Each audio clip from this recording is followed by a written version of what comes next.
କୃଷକଙ୍କୁ ମିଳିବ ପ୍ରତି ମାସ 3000 ଟଙ୍କା ପେନସନ। ଜାଣନ୍ତୁ କିଭଳି ଉଠାଇବେ ଏହି ସରକାରୀ ଯୋଜନାର ଲାଭ, କେମିତି ଆବେଦନ କରିବେ, କଣ ଅପଡେଟ ରହିଛି। କୃଷକମାନଙ୍କୁ ପ୍ରତି ମାସ ମିଳିବ 3000 ଟଙ୍କା ପେନସନ, କଣ ଅପଡେଟ ରହିଛି ଦେଖନ୍ତୁ ଶେଷ ପର୍ଯ୍ୟନ୍ତ ଫୁଲ ଷ୍ଟେପ ବାଇ ଷ୍ଟେପ ଜାଣିପାରିବେ।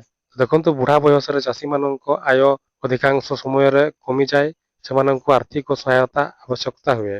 ଏହାକୁ ଦୃଷ୍ଟିରେ ରଖି କେନ୍ଦ୍ର ସରକାର ପ୍ରଧାନମନ୍ତ୍ରୀ କିଷାନ ମାନଧନ ଯୋଜନା ଆରମ୍ଭ କରିଛନ୍ତି। ଏହି ଯୋଜନା ଅନୁସାରେ ଯୋଗ୍ୟ ଚାଷୀମାନେ 60 ବୟସ ପରେ ପ୍ରତି ମାସ 3000 ଟଙ୍କା ପେନସନ ପାଇବେ। ପ୍ରଧାନମନ୍ତ୍ରୀ କିଷାନ ମାନଧନ ଯୋଜନା ଅନୁଯାୟୀ 60 ବର୍ଷ ବୟସ ପୂରଣ ହେବା ପରେ ଚାଷୀମାନେ ମାସିକ 3000 ଟଙ୍କା ପେନସନ ପାଇବେ, ଅର୍ଥାତ୍ ବାର୍ଷିକ 36,000 ଟଙ୍କାର ଆର୍ଥିକ ସହାୟତା ମିଳିବ। ଏହି ରାଶି ବୁଢା ପରେ ଚାଷୀମାନଙ୍କ ଆର୍ଥିକ ଚିନ୍ତାକୁ କମ କରିବାରେ ଏକ ସହାୟତା ହେବ। କେଉଁ ଚାଷୀ ଲାଭ ଉଠାଇ ପାରିବେ ନା, ଏହି ଯୋଜନା ବିଶେଷ ଭାବରେ ଛୋଟ ଏବଂ ସୀମାନ୍ତ ଚାଷୀମାନଙ୍କ ପାଇଁ ଆରମ୍ଭ କରାଯାଇଛି।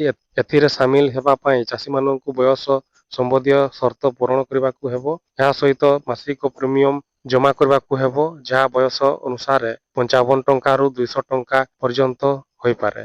ସରକାର ଯୋଜନା ଏହି ଯୋଜନା ବିଶେଷ ହେଲା ଚାଷୀ ଯେତିକି ପ୍ରିମିୟମ ଜମା କରନ୍ତି ସେତିକି ରାଶି ସରକାର ମଧ୍ୟ ତାଙ୍କ ଆକାଉଣ୍ଟକୁ ଯୋଗ କରନ୍ତି। ଅର୍ଥାତ୍ ଚାଷୀ ଓ ସରକାରୀ ମିଳିତ ଭାବରେ ପେନସନ ଫଣ୍ଡ ତିଆରି କରନ୍ତି। 60 ବର୍ଷ ବୟସରୁ ଚାଷୀଙ୍କୁ ମାସିକ 3000 ଟଙ୍କା ପେନସନ ମିଳିବା ଆରମ୍ଭ ହୁଏ। ତ ଦେଖନ୍ତୁ ଯଦି ଆପଣମାନେ ଏଇ ସବୁ 55 ଟଙ୍କାରୁ 200 ଟଙ୍କା ପର୍ଯ୍ୟନ୍ତ ପ୍ରିମିୟମ ଅଛି, ଯାହା ଯଦି ଆପଣଙ୍କ ଆକାଉଣ୍ଟରୁ କଟେଇବେ ତାହେଲେ ଆପଣମାନେ ମଧ୍ୟ 3000 ମାସକୁ ମାସ ପାଇପାରିବେ, ଯାହାକି 60 ବର୍ଷ ହେଲା ପରେ ଆପଣମାନେ ପ୍ରତି ମାସ 3000 ଟଙ୍କା ପାଇପାରିବେ। ତ ଏଇଭଳିଆ ଆଜିର ଟପିକ ଥିଲା। ଆଶା କରୁଛି ଭିଡ଼ିଓ ଭଲ ଲାଗିଥିବ, ତାହେଲେ ସେୟାର କରନ୍ତୁ, ଲାଇକ୍ କରନ୍ତୁ। ଏଇଭଳିଆ ପ୍ରତିଦିନ ନୂଆ ଭିଡ଼ିଓ ଆପଣମାନେ ଖୁବ୍ ଶୀଘ୍ର ପାଇପାରିବେ।